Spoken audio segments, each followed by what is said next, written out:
बिस्मिल्लाहिर्रहमानिर्रहीम। अस्सलामु अलैकुम वरहमतुल्लाहि वबरकातुहू। उम्मीद है आप सब खैरियत से होंगे। अल्लाह रब्बुल इज़्ज़त हमेशा अपने फ़ज़्ल व करम में और अपनी अमान में सबको रखे। आज का मसला ये है कि क्या अपनी चप्पल, अपनी जूती बैग में डाल के तवाफ़ किया जा सकता है, सई की जा सकती है?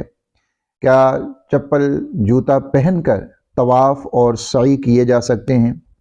इसके बारे में पहले भी मैंने वीडियो बनाई थी, लेकिन दोबारा यही सवाल बार बार पूछा गया, तो इस हवाले से दो तीन बातें अर्ज़ किए देता हूँ कि इसमें असल बुनियाद क्या है, इस मसले की बुनियाद क्या है। अगर हम उसको समझ लेंगे तो फिर ये सारे मसले उसमें हल हो जाएंगे। बल्कि इसमें तीसरा मसला भी हम डाल लें कि क्या चप्पल पहनकर नमाज पढ़ना ये कैसा है।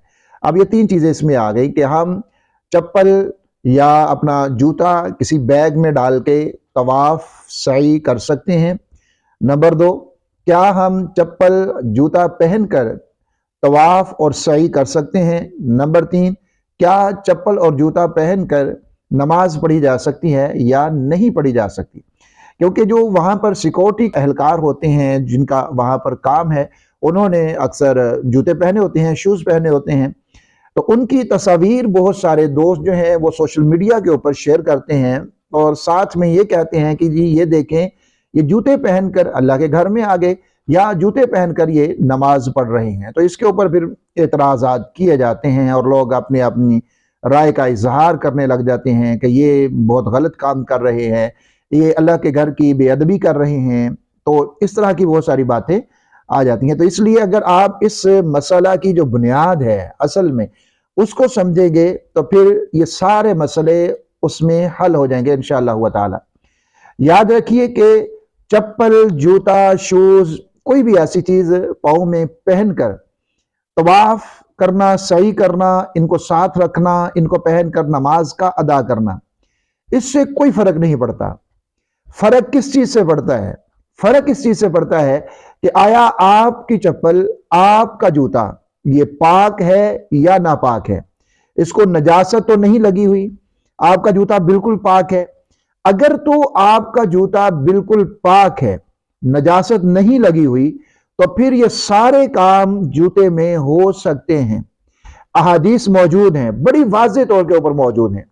रसूलुल्लाह सल्लल्लाहु अलैहि वसल्लम ने जूते पहनकर भी नमाज को अदा फरमाया और जूतों के बगैर भी नमाज को अदा फरमाया। उस वक्त चूंकि मस्जिद नबवी का फर्श जो था वो कच्चा था, मट्टी वाला था, तो जूते पहनकर ही नमाज को अदा फरमा लिया करते थे।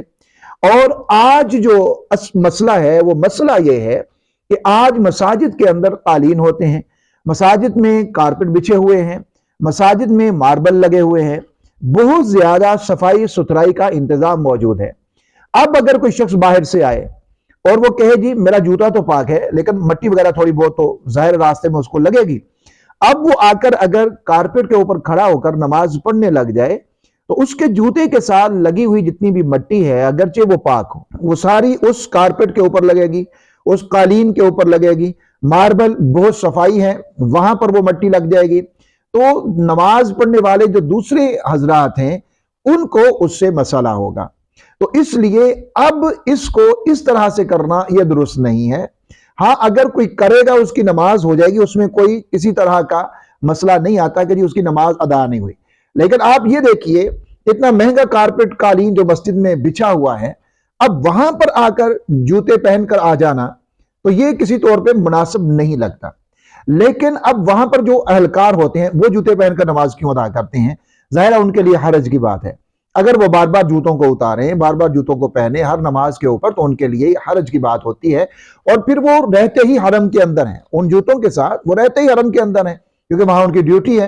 तो उनके जूते बिल्कुल साफ होते हैं, किसी जूते के ऊपर कोई मट्टी का एक जर्रा भी लगा हुआ नहीं होता, तो वो बिल्कुल पाक होते हैं। जिस तरह हम आम मोजे पहन लेते हैं तो वो समझिए कि उसी तरह से मोजों के हुक्म में आ जाते हैं और वो बिल्कुल पाक साफ होते हैं। उनके ऊपर ना तो कोई नजासत तो दूर की बात है, उनके ऊपर किसी तरह का ना कोई रेत है ना दूसरी कोई मट्टी वगैरह उसके ऊपर लगी होती है। तो ये बिल्कुल दुरुस्त और जायज है।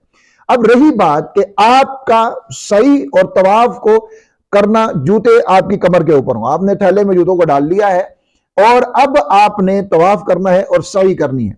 अब यहां पर आप ये देखिए कि खुसूसन मस्जिद अल हराम के अंदर जब जाते हैं, ज़ाहिर है तवाफ भी वहीं पर है, सई भी वहीं पर है, तो वहां पर जूते अगर आप बाहर उतार देते हैं कहीं पर भी, तो सफाई करने वाले जो वहां पर खादमीन हैं वो आते हैं और उन जूतों को उठाते हैं और डस्टबिन में डाल देते हैं। तो अब आपको वो जूते दोबारा आपके नहीं मिल सकते। या फिर आप अगर मस्जिद हराम में दाखिल होते हैं तो वहां पर रैक्स बने हुए हैं और आप रैक के अंदर जूते रख देते हैं। अब आपने रख दिए, आपने उम्रा मुकम्मल किया, आप दाखिल इधर से हुए, बाब फहद की तरफ से हुए, मलिक अब्दुल अजीज की तरफ से हुए, कहीं से भी हुए, तो आप निकले वहां से, मरवा की तरफ से निकले, तो आपके जूते इस तरह पड़े हुए हैं। तो ये मसाइल वहां पर जूता रखने में होते हैं। तो अब आप क्या करेंगे? क्या उनको अपनी कमर के ऊपर लटकाएंगे और तवाफ करेंगे, सई करेंगे? तो इसका जवाब है बिल्कुल हां, आप कर सकते हैं, इसमें कोई मजाइका नहीं है। अब इसका भी बुनियाद उसी चीज के ऊपर है, आपका जूता पाक होना चाहिए, नजासत वाला नहीं होना चाहिए। नजासत वाला जूता कमर के ऊपर लटकाकर आप तवाफ और सही करें तो यह दुरुस्त नहीं है। आपका जूता पाक होना चाहिए। और वहां पर अमूमन जब आप होटल से निकलते हैं तो जो रास्ता है मस्जिद उल हराम का, जो रास्ता इब्राहिम खलील रोड है या दूसरे भी हैं, तो वहां पर नजासत नहीं होती। वहां पर वो रास्ते बिल्कुल साफ होते हैं। ज्यादा वहां पर मिट्टी है, रेत के जो जर्रात हैं छोटे छोटे, वो आपके जूते को लग सकते हैं। वहां पर नजासत नहीं होती, तो इसलिए वो जूते आपके पाक ही होते हैं।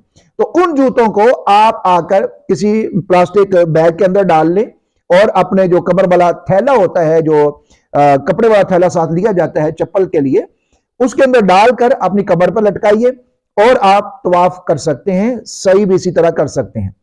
और तीसरा मसला तो खुद ब खुद हल हो गया कि जब आप इन जूतों को, इन चप्पलों को लटकाकर तवाफ कर सकते हैं, लटकाकर सही कर सकते हैं, तो फिर इसी तरह इनको पहनकर भी तवाफ किया जा सकता है, पहनकर भी सही की जा सकती है। लेकिन यहां पर एक चीज का ख्याल रखें, वो ये कि आप जो जूते बाहर से लेकर आएंगे उनको रेत जरूर लग जाती है, मट्टी जरूर लग जाती है, वो थोड़ी सी रेतली सी मट्टी होती है, मोटे मोटे उसके जरात होते हैं, तो वो लग जाती है उसको। अब उसी चप्पल के साथ जब आप आएंगे ना मताफ में, बड़ा साफ सुथरा होता है, तो मताफ में आएंगे और उसी चप्पल के साथ आप वहां पर तवाफ करने लग जाएंगे, तो वो जो रेत होगी या वो मट्टी होगी, वो जर्रात जो चप्पल के साथ लगे हुए हैं, वो वहां पर गिर जाएंगे, वो मताफ में गिरेंगे। अब जो लोग पैदल चल रहे हैं उनको उससे तकलीफ पहुंचेगी।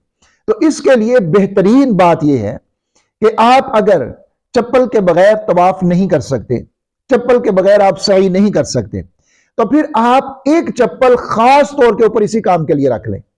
एक आपकी चप्पल है जो आप अपने होटल से हरम में आ रहे हैं, दूसरी चप्पल आप इस काम के लिए रख लें कि आपने इसी चप्पल के साथ तवाफ भी करना है, इस चप्पल के साथ आपने सही भी करनी है। वो इसी काम के लिए हो, बाहर आने जाने के लिए वो चप्पल आप इस्तेमाल ना करें, बल्कि आप बिल्कुल इसी काम के लिए उसको अलहदा से रखें।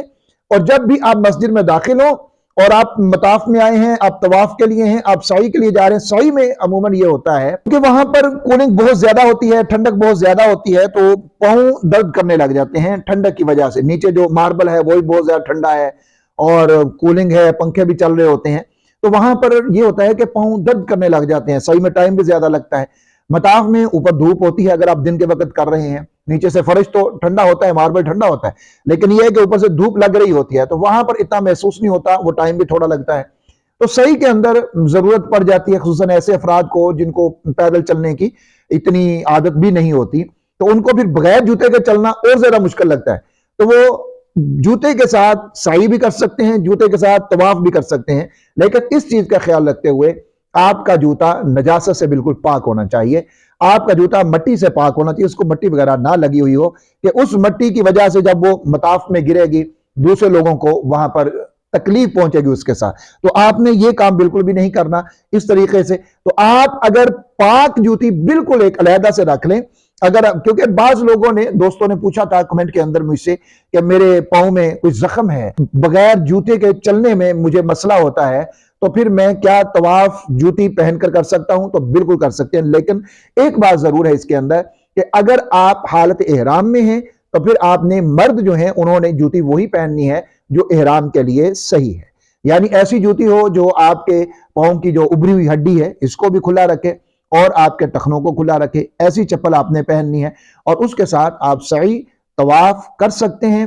उसके साथ अगर जरूरत पड़े कहीं पर जूती के साथ नमाज पढ़ने की, पाक है, आप नमाज पढ़ सकते हैं। इसी तरह इससे मिलता जुलता एक मसला मैं और बयान कर देता हूं ताकि सारी बात समझ में आ जाए। अगर जो वो अलहदा से मसला है, नमाज जनाजा पढ़ते हुए भी बहुत सारे लोग कंफ्यूजन का शिकार होते हैं कि अब हमने क्या करना है, क्या हमने चप्पल को उतारना है, नहीं उतारना, और बाज लोग जो है वो उतार कर ऊपर ही पांव रख लेते हैं उसके। तो अगर आपकी जूती बिल्कुल पाक है, बिल्कुल पाक है, तो फिर आप बगैर उतारे ही उसमें नमाज जनाजा भी अदा कर सकते हैं। अगर नापाक है फिर ऊपर पांव भी आप नहीं रख सकते। तो ये मसले थे जूती के हवाले से। तो उम्मीद है कि बड़ी वजाहत के साथ ये बात समझ में आ गई होगी। आपने इसको शेयर भी करना है ताकि जितने भी मोतमरीन, जितने भी हमारे उम्रा पर जाने वाले मुसलमान बहन भाई हैं, उनको भी इस मसला की समझ आ सके और वो भी फायदा उठा सकें। अपना बहुत सारा ख्याल रखें। अल्लाह हाफिज।